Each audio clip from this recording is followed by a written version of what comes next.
Dans ce petit exercice, on va s'intéresser à une question qui vous est certainement taraudée très souvent quand vous preniez votre diabolo fraise à la terrasse d'un café. C'est de savoir si, lorsque vous mettez un glaçon dans l'eau et que dans votre verre, l'eau est à ras-bord, une fois que le glaçon aura fondu, est-ce que cela va déborder? Est-ce que, au contraire, le niveau va baisser ou est-ce que le niveau va rester le même? Donc on va essayer de justifier le fait que le niveau en première approximation reste le même, en tout cas ça ne déborde pas, et puis on va essayer, je vous conseille d'essayer de faire la petite expérience que vous pouvez voir et qui vous permet de visualiser cet effet en accéléré directement. Bon alors, pourquoi est-ce que le niveau ne va pas changer? Si on considère le glaçon qui est ici et pour lequel vous avez, donc qui flotte simplement dans votre verre d'eau. Alors, ce glaçon qui flotte dans le verre d'eau, donc si je prends comme système le glaçon comme référentiel, le labo qui est bien sûr galiléen, et que je regarde l'inventaire des forces qui s'exercent sur mon glaçon, vous avez deux forces, vous avez le poids et la poussée d'Archimède. La poussée d'Archimède, vous êtes à l'interface entre deux fluides, donc normalement il y a la poussée d'Archimède de l'eau et la poussée d'Archimède de l'air, mais l'air est 1000 fois moins dense que l'eau, donc la poussée d'Archimède de l'air sera 1000 fois moins intense que celle de l'eau, à condition qu'il y ait eu le même volume en fait dans l'eau et dans l'air. Vous savez bien qu'en plus un glaçon est principalement dans l'eau, donc c'est le terme de poussée d'Archimède de l'eau qu'on va considérer entièrement. Si on considérait le terme de poussée d'Archimède de l'air, on pourrait démontrer qu'il y a un très léger débordement, mais de toute façon, les phénomènes de tension superficielle vont empêcher le débordement et c'est extrêmement léger. Bon, donc si on suppose que la poussée d'Archimède, il n'y a que la poussée d'Archimède correspondant à l'eau, vous avez que cette poussée d'Archimède s'écrit moins le poids du fluide déplacé, donc moins le ρ de l'eau, le volume de l'eau qui va être le volume en bleu ici, puisque vous continuez et hop, vous allez avoir votre volume qui va être comme ça en dessous, fois le vecteur G, alors qu'en haut, je vais avoir le ρ du glaçon, le volume du glaçon, fois le vecteur G. Et j'ai un équilibre.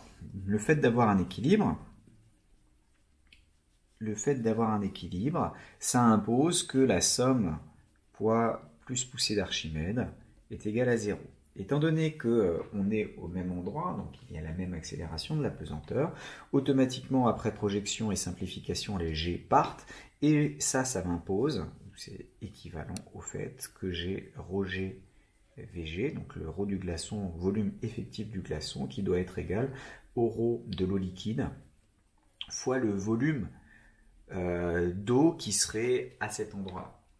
Or, justement, on affirme, enfin l'énoncé affirme que lorsque le glaçon fond, le niveau de l'eau sera le même. Ça veut dire que le glaçon va occuper exactement la place qui est ici coloriée en bleu. Pourquoi est-ce le cas? Parce que ça, c'est la masse du glaçon. Mais la masse du glaçon, une fois qu'il a fondu, c'est le ρ de l'eau liquide fois le volume du glaçon fondu. Et quand on regarde cette égalité, vous voyez donc que le volume du glaçon fondu est exactement égal au volume de l'eau, au volume de glaçon qui était dans l'eau et qui occupait une place dans l'eau. Et donc, après fusion, sans rien savoir sur la valeur de ces masses volumiques, même si vous savez que la masse volumique d'un glaçon est plus faible que celle de l'eau liquide, c'est d'ailleurs pour ça qu'il se met à flotter, donc sans rien savoir sur les valeurs numériques, vous pouvez affirmer qu'une fois fondu, votre glaçon va occuper la même place que ce qui lui était réservé ici pour réussir à le faire flotter. Et c'est aussi valable quand vous avez tout un empilement de glaçons, tant que le dernier glaçon ne touche pas en dessous, c'est-à-dire qu'il est entièrement porté uniquement par la poussée d'Archimède. C'est sûr que si vous mettez 1 kg de glace dans un tout petit fond d'eau, ça va changer, mais là, tant que c'est la poussée d'Archimède qui maintient l'ensemble des glaçons à flot, vous avez que le volume de votre eau ne devrait pas bouger. Donc ça, c'était la première question. Et la deuxième question, alors c'est pas vraiment une réponse écrite, ça va plutôt être une réponse orale. Donc on parle souvent des conséquences écologiques de la fonte des glaces au pôle.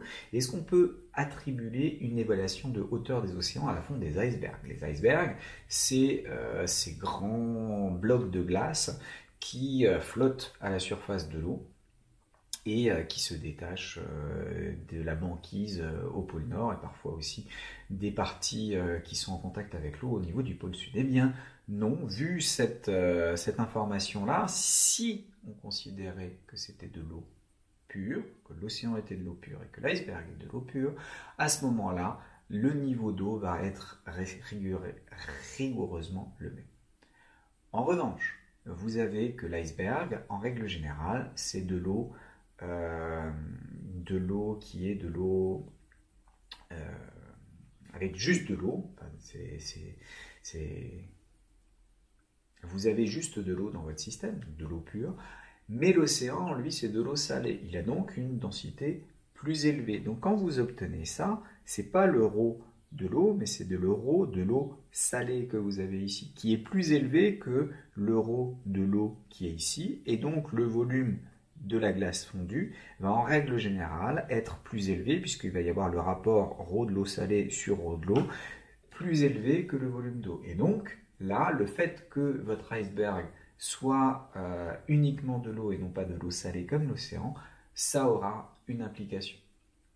Deuxième implication, quand vous avez la fonte au niveau du pôle sud, le pôle sud c'est un continent, ça veut dire que vous avez vos glaces qui sont sur le plancher continental, et celles-ci, quand elles vont fondre, effectivement, vont se déverser dans l'eau et vont augmenter la hauteur d'eau. Et dernière chose qui fait qu'il y aura effectivement une augmentation du niveau des océans du fait du réchauffement climatique, c'est simplement parce que la masse volumique de l'eau n'est pas indépendante de la température, n'est pas totalement indépendante de la température, et il y a une toute petite augmentation de volume, une toute petite augmentation de volume sur le nombre de kilomètres carrés, de kilomètres cubes d'eau que vous avez à disposition.